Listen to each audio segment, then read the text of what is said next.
રાજ્યના કેબિનેટ મંત્રી મોઢવાડિયાએ પોરબંદરની લેડી હોસ્પિટલની મુલાકાત લીધી હતી, જેમાં આરોગ્ય સેવાઓની સમીક્ષા કરી મંત્રીએ વિવિધ વિભાગોનું નિરીક્ષણ કર્યું હતું અને દર્દીઓને સમયસર અને ગુણવત્તાસભર સારવાર ઉપલબ્ધ થાય તે માટે અધિકારીઓને જરૂરી સૂચનાઓ આપવામાં આવી હતી. પોરબંદર ખાતે વન અને પર્યાવરણ મંત્રી અર્જુનભાઈ મોઢવાડિયાએ મહારાણી રૂપાળીબા લેડી હોસ્પિટલની મુલાકાત લઈ હોસ્પિટલમાં ઉપલબ્ધ આરોગ્ય સેવાઓની સમીક્ષા કરી હતી. આ મુલાકાત દરમિયાન તેમણે દર્દીઓને મળી તેમની સારવાર, હોસ્પિટલમાં મળતી સુવિધાઓ અને સેવાઓ અંગે સીધો પ્રતિસાદ મેળવ્યો હતો. મંત્રીએ હોસ્પિટલના ઓપીડી વિભાગ, એક્ઝામિનેશન રૂમ, સોનોગ્રાફી રૂમ, ઓબીજી અને એનએસી વિભાગ, નવજીવન કક્ષ, પીએમજેવાય વિભાગ, કાંગારૂ કેર રૂમ અને ઓપરેશન થિયેટર સહિતના વિવિધ વિભાગોની સ્થળ પર જ કામગીરીનું નિરીક્ષણ કર્યું હતું.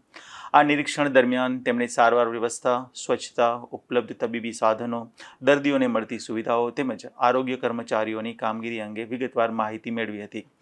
આ પ્રસંગે મેયર સાગર મોદી, રેડક્રોસ સોસાયટીના chairman Ramdevbhai Modhwadiya, CDMO doctor Divya Daga, medical superintendent doctor Gaurav Bhambhani અને additional medical superintendent doctor Liza Sojitra સહિત આરોગ્ય વિભાગના અધિકારીઓ અને આગેવાનો ઉપસ્થિત રહ્યા હતા. નિપુલ પોપટ સાથે અશોક થાનકી, ગુજરાત ન્યૂઝ, પોરબંદર.